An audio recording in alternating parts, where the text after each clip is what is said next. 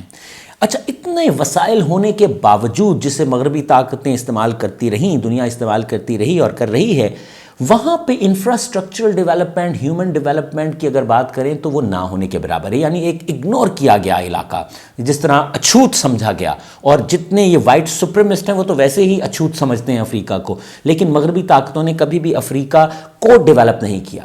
لیکن یہ کہانی بدلی جب چین کھیل کے اندر آیا اور چین نے اپنے پروجیکٹس شروع کیے. اب میں آپ کو چین کے کچھ پروجیکٹس بتاتا ہوں اور اس کے بعد آئی ٹاک اباؤٹ کہ امریکہ بھی کتنی انویسٹمنٹ کر رہا ہے اور اسرائیل اور عرب لیگ اور یورپین یونین جو ہے وہ کتنے انگیجڈ ہیں افریقہ میں. سو اگر میں چین کی بات کروں تو افریقہ میں ہر تیسری جو عمارت اب بن رہی ہے، پلازا بن رہا ہے، شاپنگ مالز بن رہے ہیں، یا کوئی بھی ہر تیسری عمارت جو افریقہ میں بن رہی ہے وہ چین بنانے والا ہے. افریقہ میں انفراسٹرکچر کے اوپر چین نے دل کھول کے خرچ کیا ہے. 2005 سے اب تک چین $2 ٹریلین یعنی 2 کھرب $, جو ہے وہ افریقہ کے اوپر خرچ کر چکا ہے. چین نے افریقہ میں 6200 کلومیٹر کا ریل ٹریک بھی جو بنایا ہے، اور اسے کہتے ہیں کہ یہ افریقہ کا طویل ترین ریل ٹریک ہے، جو یقیناً آپ کی بزنس جو ایکٹیویٹی ہے، جو گڈز ٹرانزیکشن ہے، اس کی سپلائی ہے، اس کو سپورٹ کرے گا. اور یہ ٹریک جو تھا یہ افریقہ کی ضرورت تھی. اس وقت چین کی 10,000 کمپنیاں جو ہیں وہ افریقہ میں آپریٹ کر رہی ہیں. افریقن یونین جو ہے اس کا ہیڈ کوارٹر بھی چین نے تعمیر کر کے دیا ہے، جو کہ ایڈس ابابا علاقے میں موجود ہے. سو افریقن یونین جو ہے اس کو آپ سمجھ سکتے ہیں کہ اگر ان کا انفراسٹرکچر، اس بلڈنگ کو بھی چین نے تعمیر کر کے دیا ہے تو چین کا انفلوئنس جو ہے وہ کتنا ہوگا. چین کی اگر بات کریں تو چین نے جتنی انویسٹمنٹ کی ہے اس سے چین کو کیا فائدہ ہے؟ یقیناً جیو پولیٹیکل فائدہ ہے اس کو. اس کی کرنسی افریقہ کے کئی ممالک میں اب شروع ہو گئی ہے. ڈالر کی جگہ اب وہ چائنیز کرنسی کو استعمال کر رہے ہیں. چائنیز کلچر جو ہے وہ انفلٹریٹ کر رہا ہے افریقہ کے اندر. اور اس کے علاوہ ہم بات کریں تو چین نے اپنا پہلا جو فورن اسٹریٹجک بیس بنایا ہے، جو ملٹری بیس ہے، وہ پہلا بیس جو ہے وہ بھی افریقہ میں جبوٹی کے مقام پہ بنایا ہے. اور جبوٹی وہ علاقہ ہے جس کے ایک سائڈ پہ میڈیٹرینین ہے اور دوسری سائڈ پہ انڈین اوشن ہے. تو آپ سمجھ سکتے ہیں کہ اس کی جو جیوگرافیکل لوکیشن ہے جبوٹی کی وہ کتنی امپورٹنٹ ہے. یہ اتنا بڑا بیس ہے جہاں پہ 10,000 ٹروپس جو ہیں، ملٹری کے ٹروپس جو ہیں وہ وہاں پہ رہ سکتے ہیں. So it's a huge and large military base, اور چین کا پہلا اسٹریٹجک فورن ملٹری بیس ہے جو جبوٹی میں چین نے بنایا ہے. سو چین نے یہ سب کچھ اس لیے کیا ہے، یقیناً جیو پولیٹیکل فائدہ ہے، ان کا انفلوئنس جو ہے وہ ڈپلومیٹیکلی اسٹرانگ ہوگا. اس کے علاوہ وہ ان کی کرنسی جو ہے وہ زیادہ استعمال ہوگی. اس کے علاوہ ہم دیکھتے ہیں کہ ان کا کلچرل انفلٹریٹ کر رہا ہے، ان کی جو ملٹری اسٹرینتھ ہے وہ بڑھ رہی ہے افریقہ میں یہ سب انویسٹمنٹس کرنے سے. سو جہاں پہ چین یہ سب کر رہا ہے اور چین کو افریقہ ایک وائبل اینڈ امپورٹنٹ پلیس نظر آ رہی ہے انویسٹمنٹ کے لیے، تو آن دی ادر ہینڈ جو دوسری طاقتیں ہیں وہ اس سے پریشان بھی ہیں اور وہ بھی انویسٹمنٹ کر رہی ہیں، جس میں امریکہ سر فہرست ہے. امریکہ اس وقت افریقہ میں سب سے بڑا انویسٹر اپنے آپ کو کہتا ہے، اور اس وقت امریکن ٹروپس جو ہے افریقہ پہ آلریڈی 7,000 امریکن ٹروپس موجود ہیں، جو افریقہ کے 17 تقریباً ممالک میں وہ ٹروپس موجود ہیں. امریکہ عرب لیگ اور اسرائیل کے ساتھ مل کے ایک ریجنل برج بنا رہا ہے. اس کا ذکر میں نے آپ کو کیا تھا، جو اسرائیل سے شروع ہوگا اور افریقہ تک جائے گا. اور جو سعودی عرب اور یہ ممالک ہیں UAE، یہ کیوں ابراہیم اکارڈ کے اندر آئے ہیں میں اس کا پہلے آپ کو بتا چکا ہوں. ریجنل برج بنایا جا رہا ہے، تو عرب لیگ بھی انٹرسٹڈ ہے، اسرائیل بھی انٹرسٹڈ ہے اور امریکہ بھی انٹرسٹڈ ہے افریقہ تک جانے کے لیے. سعودی عرب میں ایک نیوم سٹی کا اجرا کیا گیا ہے، اس نیوم سٹی کو بھی افریقہ سے جوڑنے کے لیے ایک برج بنایا جا رہا ہے، جس میں اسرائیل جو ہیں ان کا تعاون جو ہے وہ عرب لیگ کے ساتھ ہے.